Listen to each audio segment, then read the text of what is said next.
O whamaunia le whiunga le pāle mea o le taimi nei, muli pola analo sa ale moli o e tele lava whaafita au li lo o hawhia i tala vau. E au whia le uti male lea yuni awano whai ngā ruenga. Whaafita au li ufuala au whaasai na male awa malosi. Lu i tau sui fua malolo inol mafofau. Sa wanga a whianga o suinga o le tau male lea lava o awano e atina e ayula tu mai mata leni. Ile sau noanga le whiunga sui pāle mea le talalo i o whainga whaavai mo tupulanga tala vau o Samoa lu ono e o ile lu o tolu tasi. Na ia sau no eto a telefoi o lo o whaalia manatu whapea ele o langona ina o lātou leo i whaai unga e a whiai lo lātou lumanai. O le whainga whaavai mo tupulanga tala vau o Samoa lu ono lu o tolu tasi o sau nia e talia tuai i neilu i tau. Sau no mul pola ua whaatuina e lango ai whaamuamua le malo. E whaamalusi au ainga, whaamalusi au nu mai tū malo. Whaateleina awano whai ngā ruenga mpisinesi, pui ngau whanau mtupulanga tala vau mo le fausi o nu usaunga le mu, malolo ina mga whatauli maina. O le ati na e o tupulanga tala vau e amata mai lawa i tonu ainga e whaamalusi e le nuu, taita ia mwhaatonu pulau e ka le sia e langolango ina ya o ngai a fua le el whalau tele ina wabano whai ngā ruenga mo pisinesi. Rumafu anga lea uto e whaatu e komiti faufotua mo tupulanga tala vau, mai ua avea o se la asanga tā ua mo Samoa e pe msau noa le sui pale mia. Au whaatalitali pēr se komisina o mtanga ruenga o leo ai ua fola mai nei e le itu lawa mtanga ruenga i se lau maleo noa fe wha se lau TALA i le tausanga le totongi o sui komisina e to lua le ufia maua foi. O hawa noa na mo le National Operations ma le District Operations po le sui komisina mo ngā ruenga lau tele ma le sui komisina wha ai tu malo. Peita e o mai ta wina le mana o miai nei fui o ni ala fesa uswani le sui komisina lango ngā ruenga lau tele ma le sui komisina lango o wha ai tu malo. O na hawa noa e lua e ta iwa sfulwhaafe ono se lau TALA i an tutongi i le tausanga. Mai whaangata i le stolu tasi o le masina nei talo sanga. O sa ili ai, ia ni ta ili leo se toa wha, a o tali ai pēr le taunu unga, o le sa ili o se komisina o le mitanga luenga o leo mawhal pui. E o mai nei o tau awe lava, e le fionga le atau Samuelu afamsanga, le tofinga komisina le tu maua mitanga luenga o leo, po le Acting Commissioner. Enisi o tala o le to e ola o laina telefoni, i vaenga wa fiu anga o sava i wa stasi leo popolenga o ainga o alala i nā vaenga o le motele. Ma tala no aile tina o tātou tāo fialo na suafa, o whaaftai le malo o mawatu suawa i tausanga na tenei, na whaato au o tuai paipa. Ai o le popolenga tele o lo uamo nei o le saunga le mu. Whaata lea ini wha le tonu e tupu whaafua sei, ai le i o la tu lava ni telefoni le vaenga o le tua tanei sa va i o lo nofuai. O le mta upule o le tasi pelu o no tātou mōle mawatu whaasea, mai vaenga o le tua tane, e matua le o lai lava se telefoni o au nanga umailua.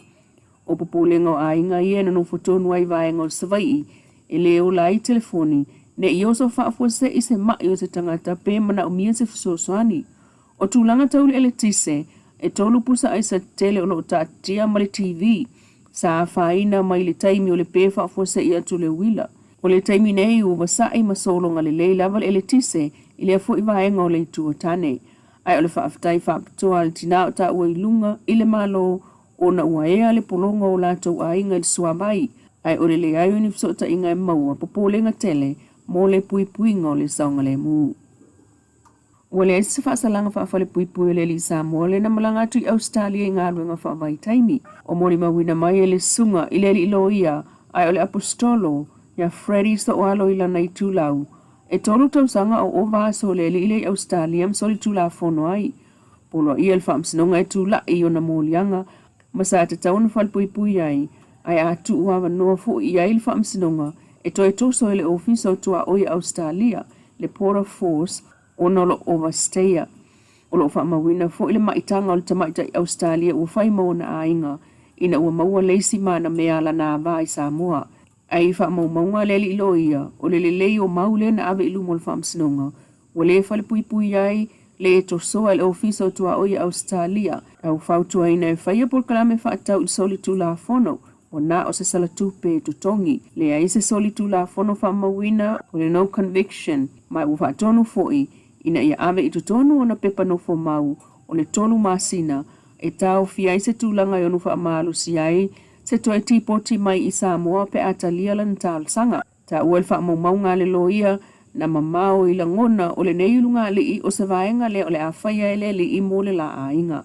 Ma fo iai i le atua lona vi inga, ma whaaftaia fo i le apostolo i tino ke riso au i le tatalo ua manu iai le whaamsinonga i a whanau. Mai tālonga le tai, o manu malo ai Christina Harris i le Pacific Open Water Challenge o le tuunga au se fulu kilomita le mamau e tolu i tulasu 2 minute na fe ausia i Christina ono sultolu tausanga o soifua o lea tamai tai. O le tuunga lea le Samoa Events le enfa mawinai le tulu o Neil Dorette e whalima tausanga i lana taimi e tolu i tulasu 1 minute tusa ma le 4 minute mai tua o le mua. E o antu le solua ananafi o lo o tu maulava i a savili e pe ona iaile a songofua le ena toe sui ai a la fe ausi o le eta amilo i manono tai ai fe ausi mai i le Samoa Beach Resort i mulfanuanga i le wafu i manonouta. O le ala fe ausi le na e pe ona li ipotia le Samoa Events e ui o le saunga le mu ai o le lu i le fe ausi vasa o lo o i le vao motu. E pe ona maule mawina le 2 kilomita muli o le ala fe ausi i le toe li liu ma fe ausi anga i saute sa e whaasanga i le tini. Na whaafitau ia tu savili misanga fina wai a tili i le tini.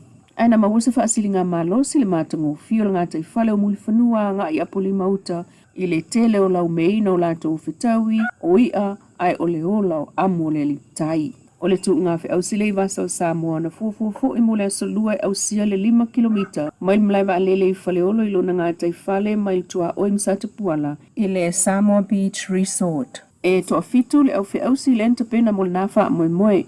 Ai o le tu ungo le Samoa mua le songafua. Na mua ai Christina Harris o Nelson au te roa New Zealand o nosu tolu tausanga tolu tulas 2 minute na i whi ausi ai. O le tu unga na e se 10 kilomita le mamau. Mai ta longa le wa uma ta longa le uni la kapi savai.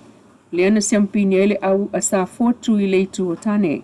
Peita e ufanga solo i neita amil sanga la kapi like le tu o tane lava i ana au e se 10 I ta longa le sto na ilentu nei na manu malo wai le au fanga malo le au le vai aisa. Ai manu malo sa sina la ta longa male tui. Manu malo paia ya sa fotu lilo mayava. Manu malo sa to le pai ya le fangolii, manu malo sa fotu tasi ya fangai manu malo sa sina ile awole tui. O le sto na inei, leo le afa solo i loa ta longa le pa umanofo. Moli mawina le tumu o nei ta longa ile malaila kapia le angatulunga lua o sa maunga.